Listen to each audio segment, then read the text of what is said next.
Sir Abrarul हक की एक स्टेटमेंट जिसने अगेन पाकिस्तान के लोगों को दो ग्रुप्स में डिवाइड कर दिया है। कुछ लोग कहते हैं कि जो उन्होंने कहा वो बिल्कुल ठीक है और कुछ कहते हैं कि नहीं, what he said is not right. तो अगर आप नहीं जानते कि उनकी क्या स्टेटमेंट थी और क्या कंट्रोवर्सी चल रही है तो जाइए यूट्यूब पर सर्च कीजिए अबरारुल हक, आपको टॉप पे ही उनकी वो वीडियो मिल जाएगी जिसमें उन्होंने अपनी वो स्टेटमेंट दी है। तो आज की इस वीडियो में सबसे पहले मैं बात करूंगी उनकी स्टेटमेंट के हवाले से कि क्या वो ठीक है या नहीं ठीक, और सेकंड बात की जाएगी उन लोगों के बारे में जो उनको क्रिटिसाइज कर रहे हैं और किस किस तरीके से क्रिटिसिज्म कर रहे हैं ये भी देखेंगे। तो अकॉर्डिंग टू हिज स्टेटमेंट्स, पहले के टाइम पे जब बच्चे पैदा होते थे अपनी माँ की गोद में बैठे बैठे वो सबसे पहले कलमा सुनते थे, कलमा सीखते थे। लेकिन आज के बच्चे जब माँ की गोद में बैठे हैं तो उन्हें कोई ना कोई पोएम, कोई म्यूजिक, कोई ड्रामा, कोई कार्टून लगा कर दे दिया जाता है और वो बच्चे उसको एंजॉय करते हैं। अब ये बात ठीक है या नहीं ठीक है, पहले इसकी बात करते हैं। तो ये स्टेटमेंट 110% ठीक है, क्योंकि आप डिफरेंस नोट कर सकते हैं आजकल के बच्चे किस कदर तेज हो चुके हैं, किस कदर चालाक हो चुके हैं and at the same time बदतमीज भी हो चुके हैं और उनके अंदर मैनर्स नहीं है। मतलब इतने छोटे छोटे बच्चे इतने मोटे मोटे चश्मे पहन के बैठे होते हैं और सिर्फ उनकी नज़र उनके मोबाइल पे होती है। आस पास कोई बैठा है, कोई बड़ा है, कोई छोटा है, सलाम करना है, नहीं करना है, बात किस तरह से करनी है, खाना किस तरह से खाना है, इन सब चीज़ों को बच्चे भूलते जा रहे हैं। इट्स अ फैक्ट, भूल चुके हैं तमीज़ को। और ये सब क्यों है? ये सब इसलिए है क्योंकि उनके वालिदैन, ख़ास तौर पे उनकी माँ, उनकी परवरिश पे तवज्जो नहीं दे रही। बच्चा तंग करता है माँ को तो माँ फ़ोन उठाकर पकड़ा देती है कि लो बेटा आप ये यूज़ करो, आराम से चिल मारो आप। और क्या होगा, वक्ती तौर पे बच्चा खामोश हो जाएगा तो माँ कहती है कि चलो ठीक है बच्चा खामोश हो गया। बट बच्चा खामोश होना is not a point. The point is कि आप अपने बच्चे को सिखा क्या रहे। लिटरली मैंने एक फैमिली ऐसी देखी है जिनकी बहुत खूबसूरत, माशाल्लाह माशाल्लाह, बहुत प्यारी उनकी बेटी है, छोटी सी है, मेरे ख्याल से हार्डली 2-3 साल की होगी। और जब कभी वो रोती है वो क्या करते हैं, वो म्यूज़िक लगाते हैं और म्यूज़िक लगाकर उसे पकड़ाते हैं और फिर वो बच्ची लिटरली उस पर डांस करती है। मतलब उसका डांस क्या है, जस्ट थोड़ा बहुत हिलना डुलना, यही उसका डांस है, यही उसकी इंजॉयमेंट है।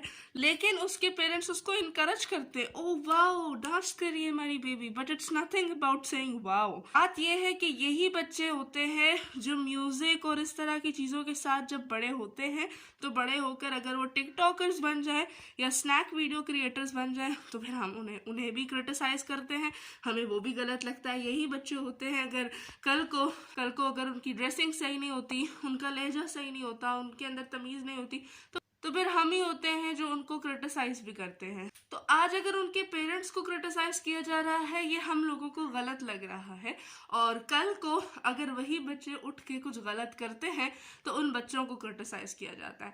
गलती बच्चों की नहीं होती, गलती परवरिश की होती है जो हम लोग अपने बच्चों को दे रहे हैं। ओके, तो अब बात करते हैं उन लोगों की जो अबरारुल हक साहब को क्रिटिसाइज कर रहे हैं, उनकी स्टेटमेंट पे जो है वो कमेंट्स पास कर रहे हैं और उसके अगेंस्ट है। तो हमारी एक बहुत ही मारूफ पाकिस्तान की model actor, I will not take her name, but उनका स्टेटमेंट मैं आपको बताती हूँ कि उन्होंने अबरारुल हक पर तनकीद करते हुए उन्होंने कहा है कि माँ की गोद से कलमा सुनते सुनते नच पंजाबन और बिल्लो के घर तक का सफर कैसे तय किया है। वाओ।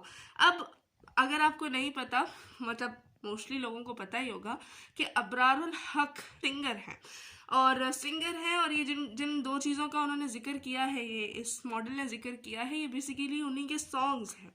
तो बात को आगे बढ़ाने से पहले मैं आपसे ये पूछना चाहूँगी कि जब आयशा, वो मीनार पाकिस्तान वाला पूरा सीन हुआ था, उस पे जब लोगों को लोग क्रिटिसाइज करते थे आयशा को, तो यही लोग होते थे, ये कहते थे कि आयशा टिकटॉकर है या जो भी है वो उसका मसला है, उसके साथ गलत हुआ है, बस उनकी सिर्फ इतनी सी बात थी। यही लोग होते थे जो तब आयशा की सपोर्ट पे खड़े थे और कहते थे कि आयशा कुछ भी है, वो टिकटॉकर है, वो वहाँ कुछ भी कर रही थी, ये उसका मसला है, ये उसका पर्सनल मामला है, ये उसका और अल्लाह का मामला है, लेकिन उसके साथ जो हुआ है वो गलत हुआ है, राइट। और अब वही लोग हैं जो स्टेटमेंट को समझने के बजाय, स्टेटमेंट को पॉजिटिवली लेने के बजाय उनके प्रोफेशन पे तनकीद कर रहे हैं कि वो खुद एक सिंगर है, वो सिंगर है, वो कुछ भी है।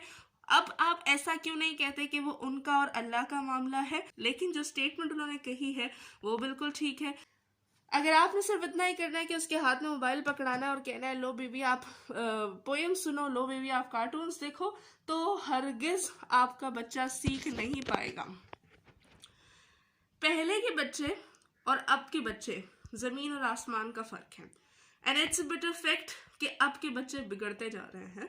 तो ये सब कुछ क्यों है? ये सब कुछ इसलिए कि हमारी शायद उन पर तवज्जो नहीं है, पर करना हमें ये चाहिए कि इसको समझिए और इसको पॉजिटिवली लीजिए। अगर आज आप अपने बच्चों की तरबियत अच्छी करते हैं, ना कि उनको मोबाइल फ़ोन्स पकड़ा दें, पोएम्स, सॉन्ग्स, म्यूज़िक एंड ये सारी चीज़ें दिखाएं, इसके बजाय आप उनको ये सिखाएं कि बेटा खाना खाने से पहले बिस्मिल्लाहिर्रहमानिर्रहीम पढ़ते हैं, खाना खाने के बाद अल्हम्दुलिल्लाह पढ़ते हैं, अजान हो रही होती है तो चुप करके अजान सुनते हैं, बड़ों से तमीज़ से बात करते हैं, जब किसी से मिलते हैं तो अस्सलाम वालेकुम कहते हैं। ये सारी बातें सिखाएंगे तो बड़े होकर आप ही के बच्चे आपकी परवरिश, आपकी तरबियत को रिप्रेजेंट करेंगे, आपको रिप्रेजेंट करेंगे और तमीज़ वाले भी होंगे ऑब्वियसली। तो स्टेटमेंट्स को क्रिटिसाइज मत कीजिए, उन ये मत देखिए कि वो सिंगर हैं तो उन्होंने ऐसा क्यों कहा है। शायद आज ये स्टेटमेंट अगर कोई मौलवी साहब देते तो इतना ना उस बात पर होता, इतना लोग क्रिटिसाइज ना करते, लेकिन फिर भी आप ये मत देखिए कि वो कौन है, आप ये देखिए कि उन्होंने क्या स्टेटमेंट दिया है। अगेन ये उनका मसला है, ये उनका और अल्लाह का मामला है। अगर आपको कोई सही बात बताई जा रही है, उस सही बात को अडॉप्ट कीजिए, ना कि उसको क्रिटिसाइज करें। That's all from my side.